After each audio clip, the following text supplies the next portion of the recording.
Hello everyone and welcome back to the Great Book of Grudges. My name is Nathan and we're back with another Total War Warhammer video. Today we'll be continuing our 5 years later series and we're going to start looking towards the DLC factions. There are not many of them, so we're going to go and jump right in, and eventually we'll start looking towards how some of the races in Warhammer 2 have changed, as some of them have changed drastically. Of course, we're going to kick things off with the Wood Elves, as they were pretty fun, one of the most powerful races in Warhammer 8th edition too, and their implementation was rather strange. Though with that being said, 2 factions were available at launch, and we'll discuss the Legendary Lords in just a sec, but this meant that you were able to co-op right from the very beginning, which of course was quite useful, as some people like to co-op as the same races. The first legendary lord is Orion, the avatar of Kurnos and one of the main faction leaders. In fact, in the lore, he is one of the most powerful and influential characters throughout Athaloran. Now, it is important to note here that both legendary lords pretty much had a different type of playstyle from each other, mainly because they were tied to a specific mechanic which we'll cover in a little bit. Orion mostly focused around the Wood Elves, and it made him a little weaker when it came to doom stacking. The interesting thing here to mention is the fact that it was the first time a DLC was introduced, and both of the factions, or any of the factions introduced with a DLC, were so drastically different. As when we look to the second legendary lord, Durfu, we can see that the focus is more around tree spirits rather than elves. You were still able to recruit elves with Durfu, as you were still able to recruit tree spirits with Orion, but some of the higher tiered stuff was revolving around a certain mechanic, which thankfully is long gone now. Durfu himself was incredibly popular and was well liked in the lore and the tabletop too. It also made sense to introduce a tree spirit as a character, as that meant that you had both elves and treekin being represented in this DLC. But let's just jump right into gameplay. So, when you start as either of the 2 characters in the Grand Campaign, you would be stuck in Athaloran for quite some time. Now, the fact is that Athaloran itself is your main base of operations even now, but more so back then in Warhammer 1 and before the rework. This means that your main bases, your main settlements, were found only in Athaloran, which was a massive hindrance because even Warhammer 1's map is quite large, and you were not able to build up settlements to a proper way and actually have armies forming up in an efficient manner. It's weird considering the fact that obviously Athaloran is much bigger on the inside, it's a bit like the TARDIS, but even then it's still very small in the Warhammer map, Warhammer 1 and Warhammer 2 included, which I guess makes sense as Bretonnia has been reduced in size too, which is a massive shame, but hey, we're gonna have to move on. Your old objective for your campaign was to build up the Oak of Ages, and the problem was that was a massive slog, as the campaign itself was, well, I'm not going to sugarcoat it, it was one of the worst in the Warhammer series.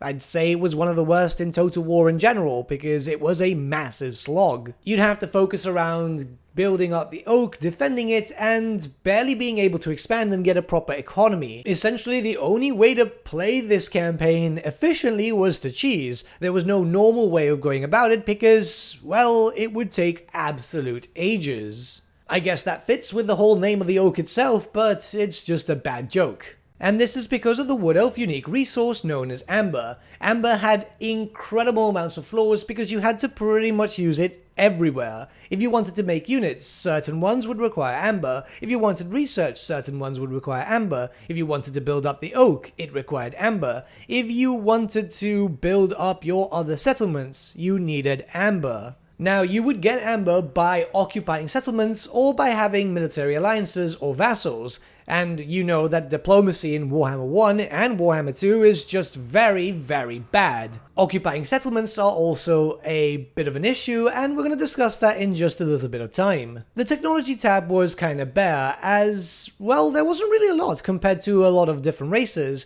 Not only that, but there were so many prerequisites because any of the pretty decent techs, they're still not that great, required Amber, and some of them also required a certain building for a prerequisite too, which, yeah, it made the Wood Elves not really enjoyable, as Amber itself is a very limited resource. You don't get to produce this as much as you do nowadays.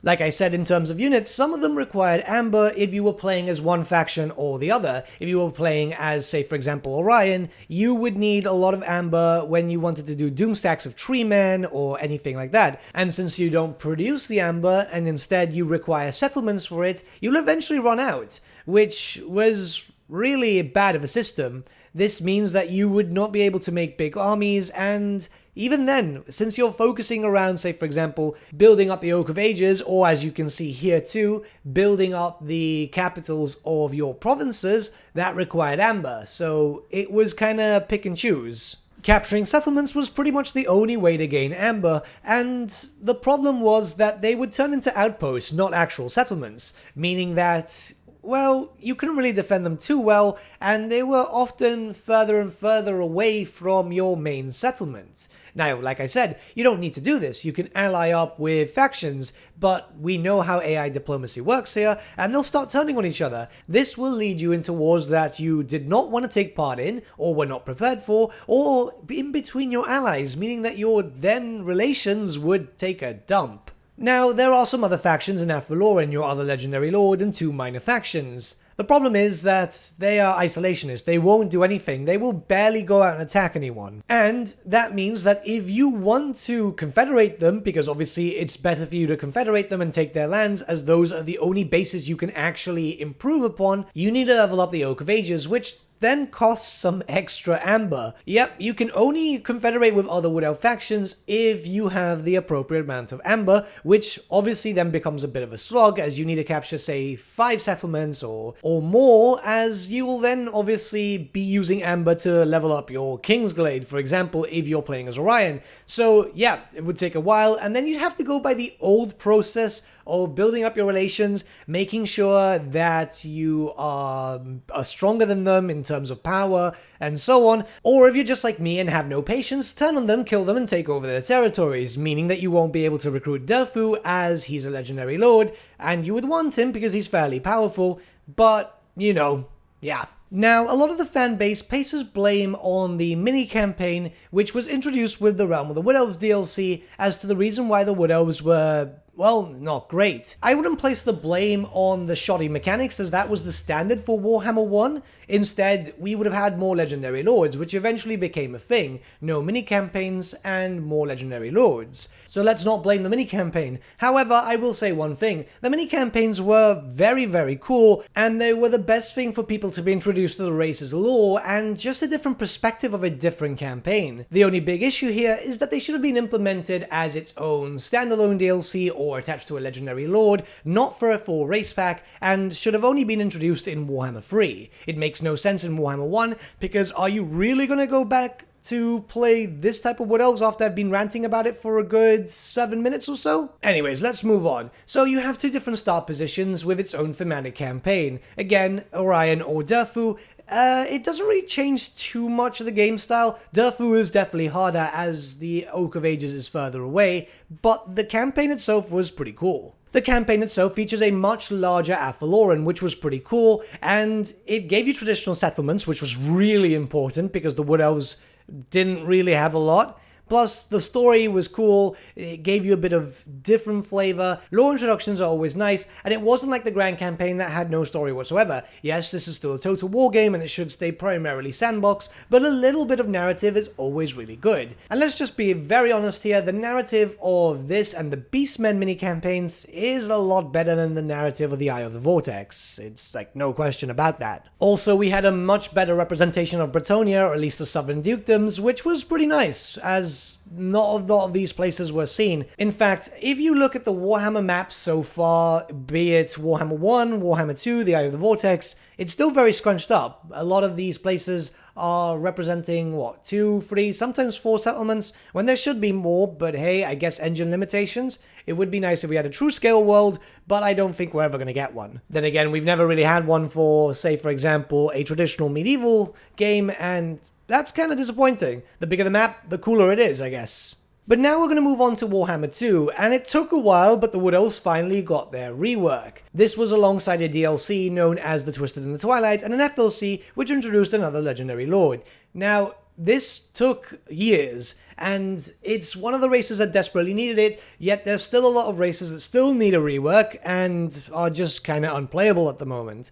But let's keep the focus on the Wood Elves. The paid-for legendary lord, or should I say lords, are the Sister of Twilight, the Heralds of Ariel, very popular characters which were being requested by the fanbase for, well, a long time. Their presence as a topic in the Warhammer forums was, well, close to once a week at the very least, so it was nice to see them being implemented as, yeah, they're cool.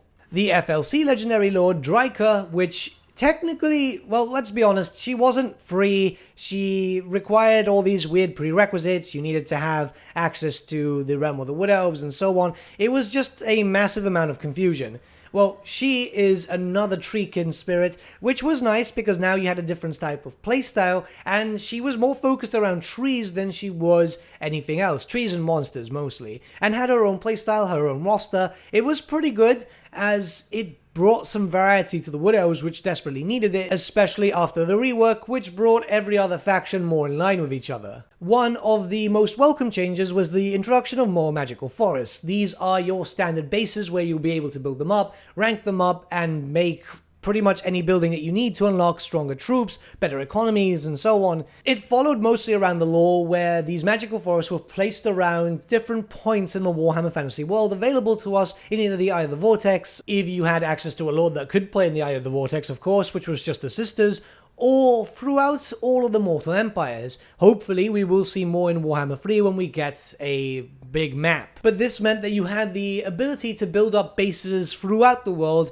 and not just in Athaloran, which was, well, very much disliked. There was a few around the Old World, a few in the South, and a few in the New World areas. Instead of needing amber, and more amber, now when it came to building up your magical forests, you would need to take over the forest, of course, because there's some not under your control, and then only focus on adjacent settlements, as you needed to build up your forest health. By doing so, then you'd eventually unlock some rather powerful buffs, so you kinda wanted to do this. Now keep in mind that the system for the settlements worked in a certain amount of ways. If the adjacent settlement is occupied by a hostile faction, then this would reduce your forest health. If the settlement itself was neutral, then it would not gain or remove any forest health. And if it was completely abandoned or controlled by yourself or an ally, then you would gain forest health. Now you had more incentive to take over any adjacent settlements, and they also got buffed up fairly well too. Sure, you're not able to make a full roster or build them up as a normal settlement, they're still outposts,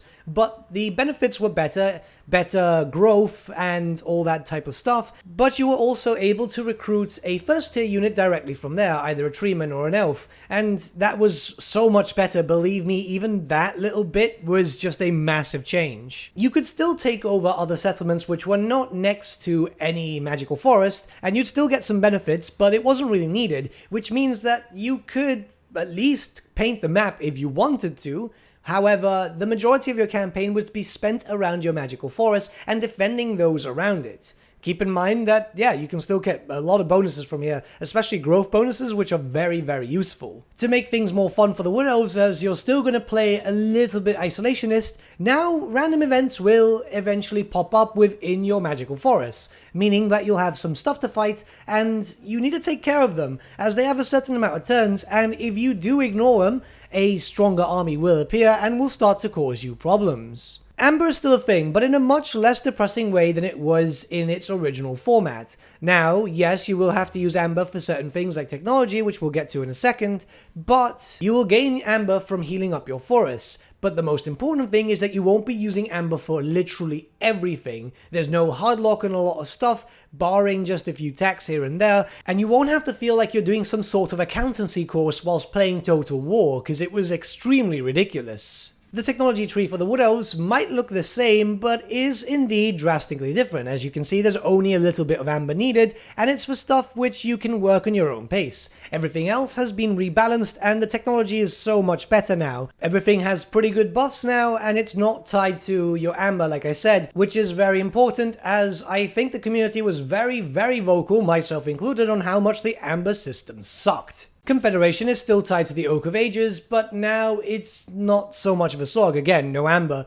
and it's actually more focused on a faction. So as you level up the Oak, you'll then be able to get special missions which will allow you to confederate with specific elven factions, which, yeah, is actually not too bad. Mainly because these missions themselves are not so difficult. It's usually win 3 battles against so-and-so race, which will give you incentive to go and fight different factions, or, you know, you could just do the usual and just turn on every Wood Elf faction you could and just kill them off. The Confederation thing works better, believe me, it's much, much easier now, but some people are impatient, though I would say that you don't have to be anymore. A rather cool system implemented is that you can now teleport your Wood Elf armies. This can only happen as from turn 10 onwards, and you can teleport from Magical Forest to Magical Forest, which is great if you want to start launching an invasion into the New Worlds or the Southlands or just anywhere. This means that you can teleport to all the different Magical Forests without having to, well, fight your way through or cause diplomatic problems whilst trespassing and so on.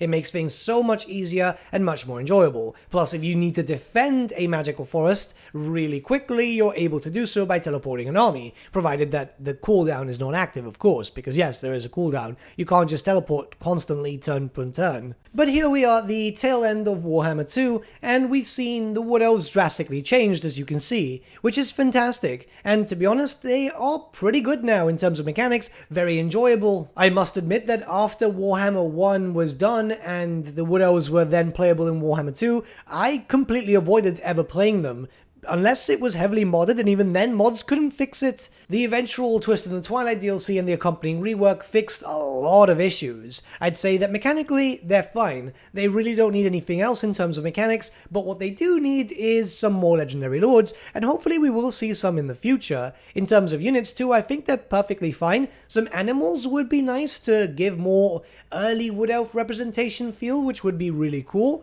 But we're going to have to wait and see for that. One thing is certain, the level of reworks that we've been getting so far with the Wood Elves and then later the Beastmen are fantastic and is exactly what we needed. The level prior to that, which, say for example the Vampire Council of the Empire, was definitely not to this standard, so at least the reworks are getting better and better each time. It only shows that we've got good things to come, hopefully, in the future. But what do you guys think about the reworks and how they've changed over the years? Let me know your thoughts in the comments below, and let's start a bit of a discussion. But with that, my friends, we've come to the end of our video. Thank you so much for watching. If you did enjoy the video, might I suggest giving the video a like, or even subscribing to the channel, as it really does help us out. In the description section below are various links to different social media platforms such as Facebook, Instagram, and Discord. Also in the description section is an affiliate link with Element Games where you could buy loads of hobby-based products, not just Warhammer, for 10 to 25% off. Making a purchase using that link and also our special code, which is also in the description, supports the channel at no extra cost to you, which we think is rather cool. A big thank you to our patrons. Your support means the world to us. It's amazing that people want to help a small channel like us grow and get to a higher level of content. A big thank you to Gibraltar LUSC, Ryan Bertsche, Andrew Prince, and Okro for subscribing to us at our Fane level. You guys are super cool. And a big thank you to Edward Yule, VS Vasan, Aaron Whitman, and Shaggy for subscribing to us at our King level. Honestly, we can't thank you all enough. And lastly, a big thank you to all of you for liking, sharing, and commenting on these videos. Honestly, it's because of you guys that the channel's been growing at such a great pace lately, so we can't thank you all enough. But with that, my friends, thank you so much for watching once again, and we shall see you all again very, very soon. Have a good day.